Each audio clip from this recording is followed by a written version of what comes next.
none of the guys who watched that guy take their place could ever have done that or ever said that. None of them had a mild reaction, say, "Oh, that's nice. I guess I can go back to the barracks now." They watched him take their place,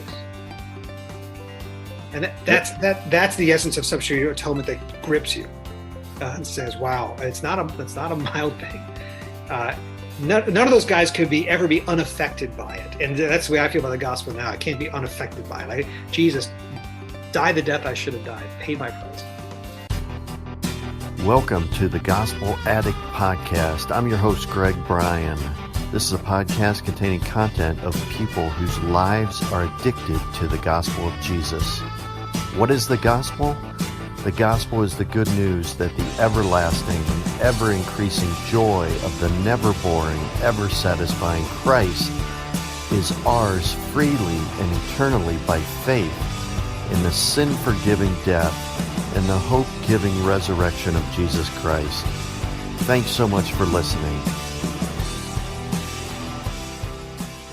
Hey, welcome back to the Gospel Addict podcast. I'm your host, Greg Bryan. I am a gospel addict, and we are going to start this podcast by just talking about what that means. We've been doing this series with my friend Jim Reske. He is in the process of writing a book. Jim, welcome back to the show. Thanks, Greg. Good to be back. And my name is Jim Reske, and I'm a gospel addict.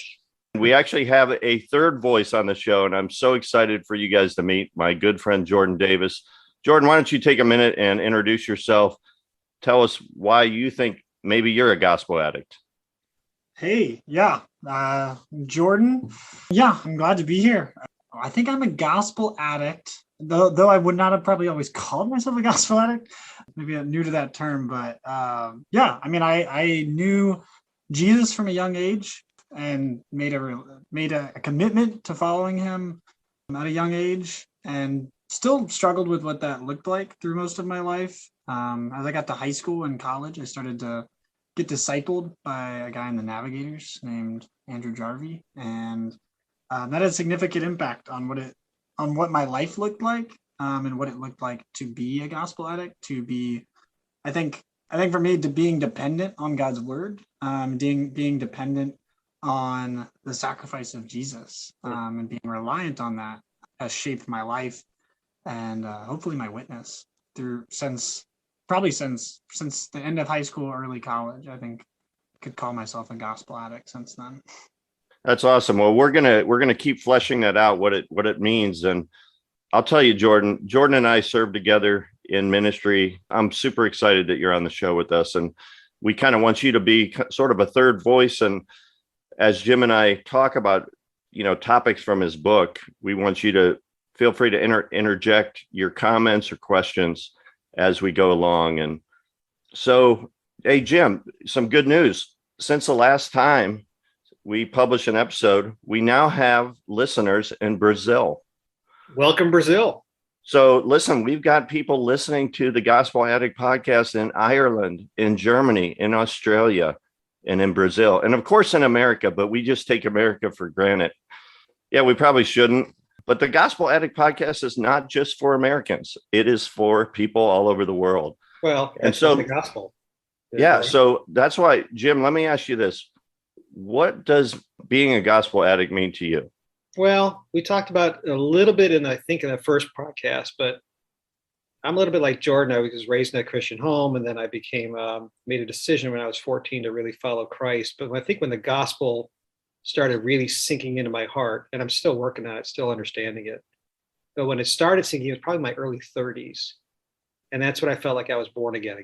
And that's when I felt like I couldn't stop talking about Jesus. And a lot of that has to do with what we're going to talk about today, this notion of substitutionary atonement. Once you get the idea that he took my place, that just makes you fall in love with Jesus so much more. It makes you just more addicted to it. And so this, when you find yourself thinking about it all the time and conversation coming back to it, is I can't stop talking about Jesus or what he did for me.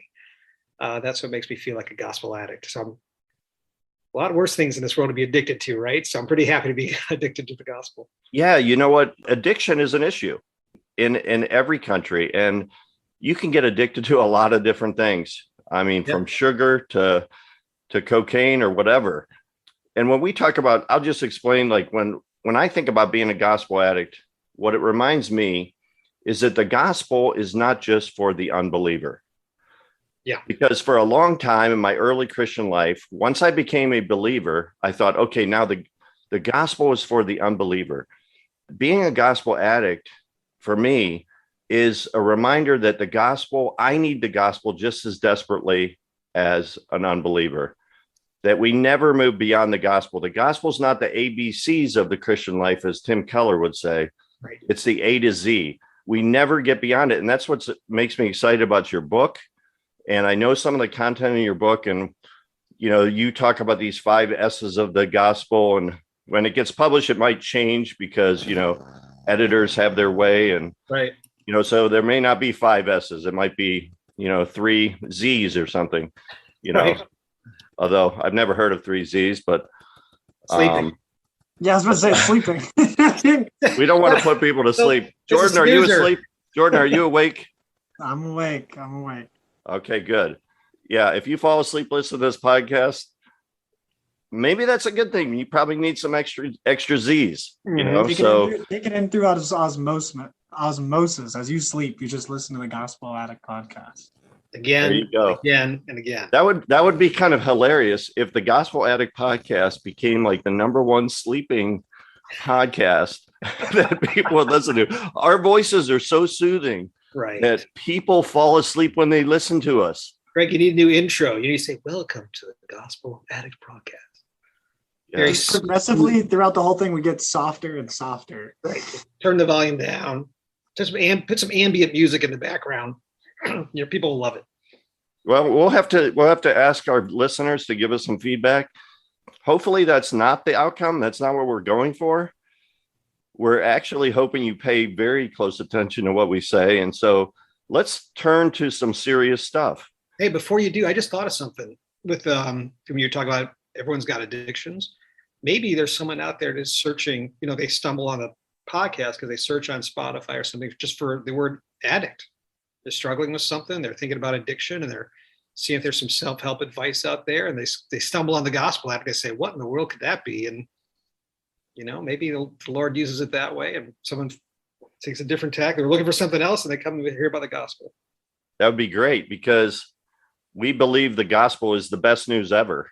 It's amazing to me that people can reject the gospel, because when you really understand it, that the God of the universe, the creator, the one who made everything, who put the stars in place, who created human beings, that he loved us so much that he came down and he lived the life that we should have lived, died the death that we deserve to die in our place, as our substitute.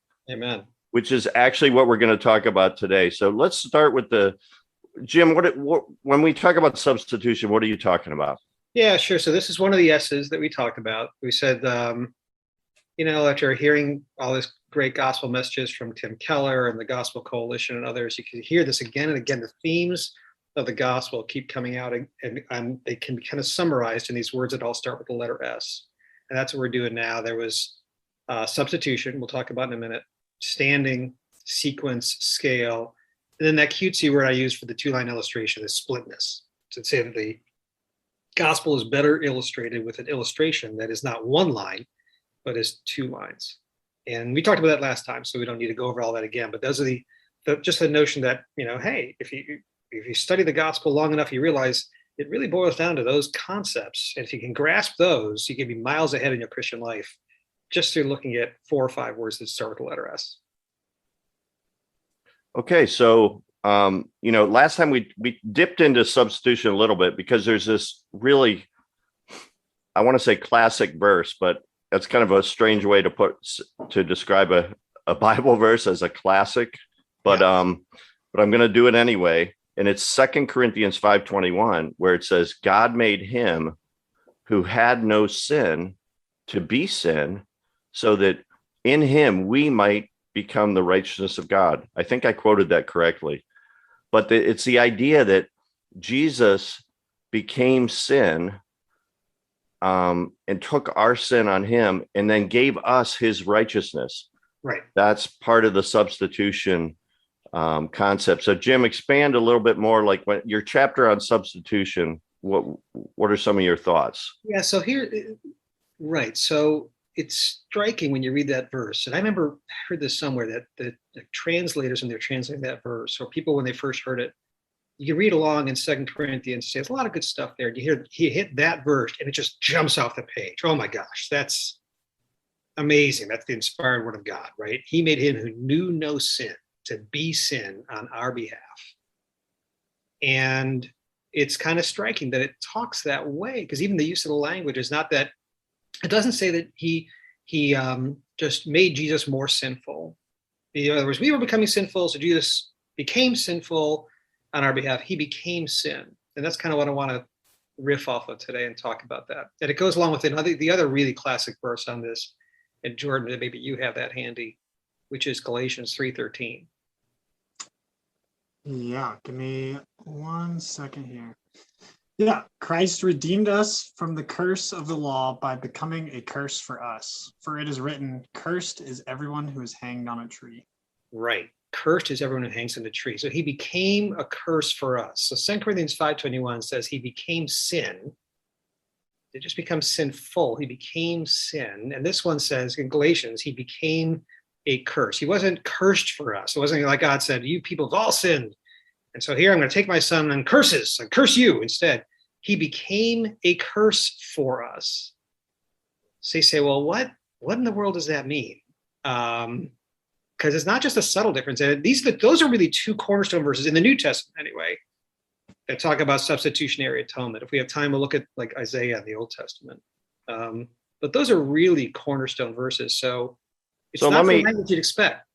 Yeah. So let me ask you this, Jim, because I think a lot of people, when they think of substitution, they just think, okay, Christ died for my sins. That's right. And he did that so that I could be forgiven. That's right. But they only get like half the equation. Right. Yeah. And it ends up being kind of a mild reaction. I mean, I know lots of Christians who said that. Yeah, Jesus died for my sins. Okay. Not with a sense of amazement or wonder. Not grasping the notion of substitutionary atonement, but just kind of humdrum. Like, yeah, he died for my sins. Right. But I think what you're getting at now is the notion of the double cure, right? Well, so, yeah, go ahead. Yeah, the second part of substitution is not only did he die for our sins in our place, but then he gave us his righteousness. Absolutely. I think that is very undertaught and misunderstood. Yeah, absolutely. Absolutely. I was teasing you before we started the recording about you're the only theologian really in the group among us. So you're the first person to call me a theologian, by the way. Well, you have a seminary degree, right? If my family's listening to this, they're laughing right now. So I'm glad we incorporated some humor in this podcast. Right. Well, they're all sleeping through it anyway, because it's the ZZZ broadcast now, right? So it doesn't really matter. Brought to you by ZQuil. Yes, exactly. That'll be our new sponsor. Nothing puts you to sleep faster. Yeah, but no, Greg, because you're with your theological background, I think you really nailed it. It's the double cure, right? I think it's that hymn, Rock of Ages, right? Be thou for sin the double cure. It has that line in it. And so not only are all my sins put on him, but all his righteousness is given to me. So it's the great exchange. And I got to think that it's not just the absence of my sin, that God looks at me right now with all the delight with which he looks at his own son. His a complete record of righteousness. Jesus' record of righteousness is given to me as a free gift, right? That's the offer that we sit there, like you started to say a second ago. We can't believe people don't take the offer because nothing else offers that, right? Islam, Buddhism, nothing comes out and says, let me get this straight. Buddha lived the life he should have lived and died the death he should have died. If you should have died. And if you just accept Buddhism or Muhammad, that Muhammad paid for all your sins, no one else offers that. No one else offers that and say, you'll get all of Muhammad's righteousness attributed to you as if you had done it yourself. It's just striking. And I can't believe people have kind of a humdrum reaction to it. So it is powerful. Yeah, go ahead, Jordan. Go ahead, I Jordan. think some people get it, and some people just can't believe that it's too good to be true. Maybe. They look at a lot of things like this is too good to be true because everything else is that way. Because every other background spiritually that they've heard or they've understood is like, well, this is just too different. But that's kind of the point, right? It's too different because it's truth, right? It stands apart from the rest. And well, it's kind of evidence of its truth, but you're absolutely right, Jordan. It's like when we were contrasting the single line and the double line. Everything else in the world makes you climb the single line. Every other religion makes you achieve and perform for righteousness, and every other non-religion, every irreligious way of living, every world philosophy. You could be a secular, non-Christian atheist. You still have something that justifies your life. You have some line to crawl, right? Nothing else offers you this that says you haven't done it, you haven't achieved it. I've done it for you. And that's why we were saying before, Greg, like the engine of the Christian life is gratitude, because if you get this, you're like just overwhelmed with gratitude. That's what makes you a gospel addict, because you're like, I can't believe it. Someone did this for me. So that's the notion. Yeah. So let's address part of the audience that we're trying to reach out to, and we hope listen to this podcast, are people that don't quite get it yet. Sure. As Tim Keller talks about, like you put the coins in a soda machine. Yeah. And sometimes you don't get the soda until the coins drop. That's right. And for some people, maybe they've received Jesus, they believe he died for their sins, but the coins haven't really dropped, and it's because they stay on that single line. And so essentially there's a lot of Christians that are kind of burned out. They're frustrated, they're defeated, they're ready to throw in the towel. They think the Christian life's too hard. So how does this idea of substitution help? Well, yeah, substitution really helps with that. Once you get an idea of what it is he actually did for you, because you can say to someone, look, he took your place. Sure, that's nice. I get it. And it's not really transformative, right? Well, what does it mean when he say, he took the punishment that I was supposed to have? What was the punishment you were supposed to have? And so for that, we'll get there by looking at an Old Testament passage. And Jordan, I hope you have this queued up and can read it for us. It's a passage in Numbers about the snake on the pole. It's a very strange passage, but it relates very much to especially Galatians 3:13 that we read a moment ago. Go ahead, Jordan, if you got that. Numbers 21, 4-9. From Mount Hor, they set out by the way to the Red Sea to go around the land of Edom. And the people became impatient on the way. And the people spoke against God and against Moses. Why have you brought us up out of Egypt to die in the wilderness? For there is no food and no water, and we loathe this worthless food. Then the Lord sent fiery serpents among the people, and they bit the people, so that many people of Israel died. And the people came to Moses and said, we have sinned, for we have spoken against the Lord and against you. Prayed to the Lord that he take away the serpents from us. So Moses prayed for the people, and the Lord said to Moses, make a fiery serpent and set it on a pole, and everyone who is bitten, when he sees it, shall live. So Moses made a bronze serpent and set it on a pole, and if a serpent bit anyone, he would look at the bronze serpent and live. Right. If the person looked at it, they would live. So Keller has a great sermon on this, and he's the one I got this from tying this Numbers passage with Galatians, right? Because Galatians, as we said before, says Jesus became a curse for us, right? And that symbol from that passage in Numbers of a snake on a pole is what you see in the medical profession. That's the symbol of healing, the snake on the pole, because the basic idea is just look at the snake and live.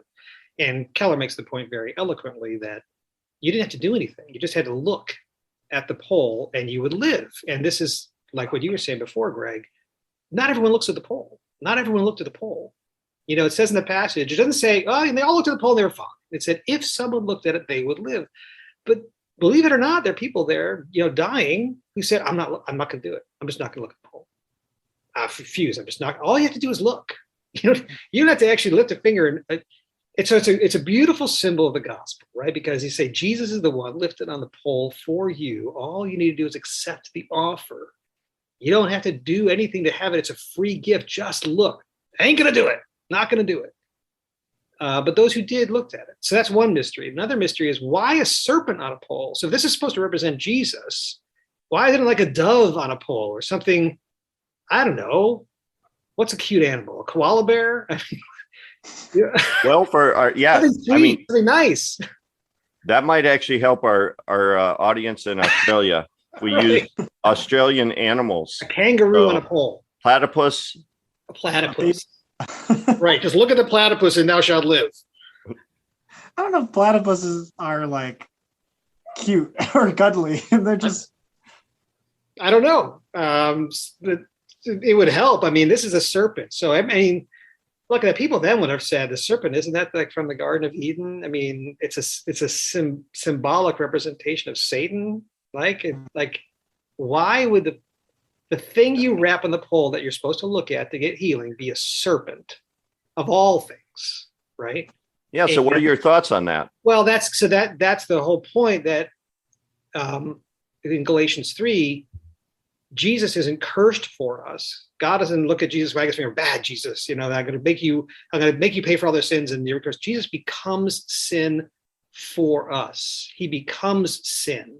Not he becomes sinful, but in 2 Corinthians 5:20, he became sin. So here's an image for you. I love to sit around a log fire at night. So I think cool fall night, one of my favorite things in this world is to make a little log fire outside by the fire pit. And you sit there and you make a fire together, and it's, hang out with some friends. It's so great. And so usually you try to throw some split wood in the fire because it burns really well. But once in a while, I don't have a split log and I throw a whole log in. That doesn't burn very well, but it burns from the outside in. And so for a while there's still like a core of wood in the fire, right? And the rest of it's not turning to ash, but there's still a core of wood there. But eventually it all burns and it's all ash through and through. And what God is saying, let me get this straight. Your destiny and my destiny was to be sin. So in other words, if Jesus paid my price, he took my penalty. He didn't take any more, he didn't take any less. He took my penalty and he became sin. Then what does that mean? What was our destiny? Our destiny was to be sin. Our destiny was to be like that log in the fire where there's no wood left. It's just ash. It's just completely gone. And that's why we draw this illustration, and we talked about it last time, how there's two lines and not one. And one line goes upward, it's your growing awareness of God's holiness. And one line goes downward, it's your growing awareness of your sin. There's some graphical magic to that, because the downward line that shows your sin is pointing downward. You say, well, where does that line go? It's got an arrow at the end of it. It just goes downward. What does that mean? It means that sin has a trajectory in your life. And sin is not like discrete acts. Oh, I used a bad word. I shouldn't have done that. Oh, I told a lie and I shouldn't have done that. Sin is like cancer that's growing, to mix metaphors here. Cancer that's growing inside of you. Sin is like a living tissue that's taking you over. Sin is the downward line of that illustration is meant to say something. Sin has a real trajectory. And what it means, I think, spiritually is that what was your penalty? If Jesus took your penalty and he became sin, what does that mean for you and me? It means my penalty was not just fires of hell. It was to be sin, where the log, whatever I had left of me was gone, and it just turned to ash, where there's just where I was going to be completely sin. And so when Jesus paid my price, he substituted for me. He did that instead of me. He's the substitute. He became sin for us. And that's why when you read that verse, you say, oh my gosh, that was waiting for me, and he did it instead of me. And that's when substitution becomes overwhelming, and you become more grateful for your salvation, and you want to follow him even more. So that's my big thought that comes out in the book on substitution. But that's why I think it's really transformative, and not just some words in a textbook that I'm supposed to memorize and learn, but it's everything. Jordan, do you have any response, comments? Yeah, I mean, I think this, just along this line, I think the thing that people miss, right? I think generally when we talk about the good news of Jesus is they miss the bad news, right? You can tell them Jesus died on the cross for your sins, but if they don't understand, like Jim was saying, if they don't understand what would come of them if he didn't, or what would come of them if they didn't trust him, didn't believe him, they miss the good news, right? They don't understand the good news because they don't have a perspective of what's so bad about their life or their destination. So I think that has to come through in our conversations, and also in trying to share and get them to understand is what is the bad news, so that we understand why Jesus' substitution matters for our lives and hope. Thanks, Jordan. That's outstanding. Let me just read a little passage from C.S. Lewis that kind of amplifies this point. It's from Mere Christianity. It's kind of a famous passage, so probably a lot of people on the listeners might have heard it before. But here it is. It goes like this. It says, "Hell begins with a grumbling mood, always complaining, always blaming others, but you are still distinct from it. You may even criticize it in yourself and wish you could stop it. But there may come a day when you can no longer.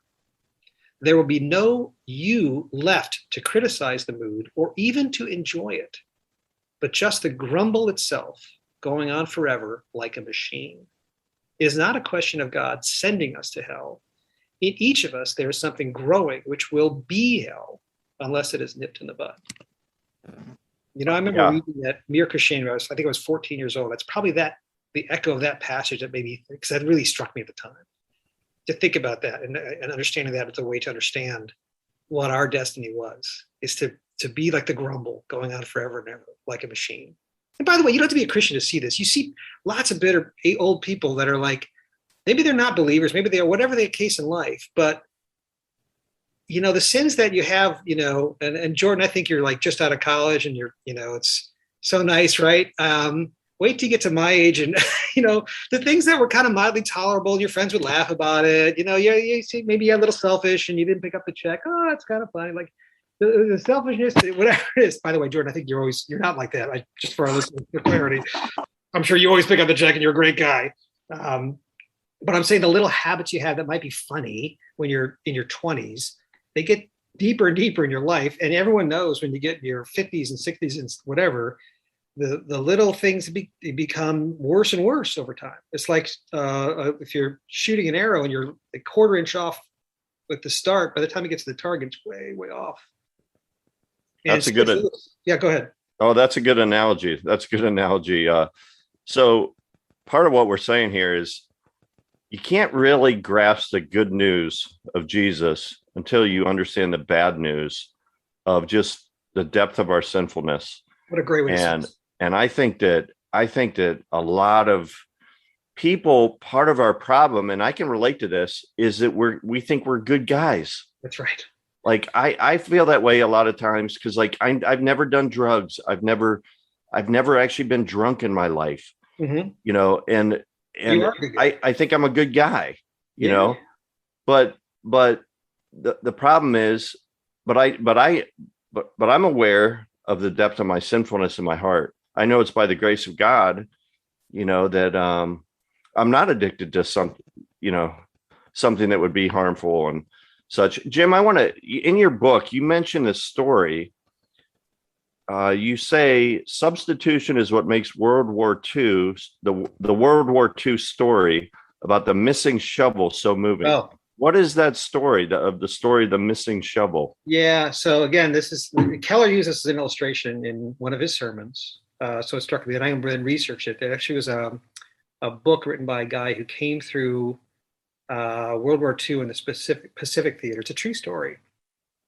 And then it was made into a movie actually with Kiefer Sutherland. So a lot of people might have heard of the story, but it's really a dramatic story. There were some British soldiers who were prisoners of war, again, in the Pacific Theater.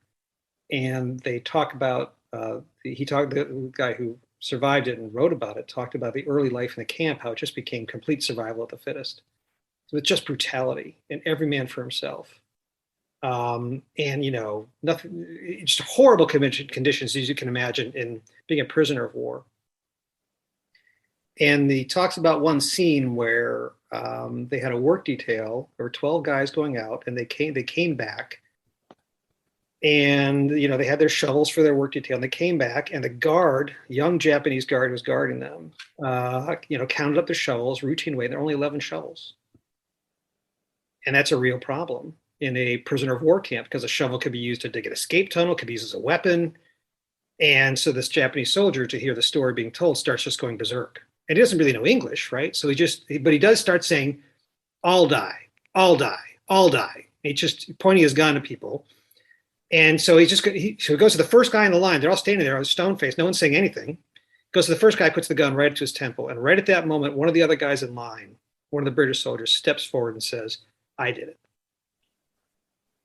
And without missing a beat, the Japanese soldier brings the butt of his rifle down on the guy's head, beats him to death in front of everybody else. Then they counted the shovels, and there were 12. It was just a complete mistake. And the guys who had just seen their buddy take their place and be beaten to death right in front of them, and they had to step over his bloody body on the way back and to count the shovels. One of them remembered that verse, "No greater love has a man than he laid down his life for his friends. No greater love has a man for others than he laid down his life for his friends," which is a verse about Jesus. And from that moment on, a whole transformation comes over the camp, and they start, other people remember bits and pieces of verses, and they just, it changed everything. And to the point later, to fast forward, later they became just a living embodiment of the love of the gospel, the transformative power of the gospel. And it was all because of that substitutionary death of their buddy for them. And the notion that you would say you'd have a mild reaction to substitutionary atonement. None of the guys who watched that guy take their place could ever have done that or ever said that. None of them had a mild reaction, say, "Oh, that's nice. I guess I can go back to the barracks now." They watched him take their place.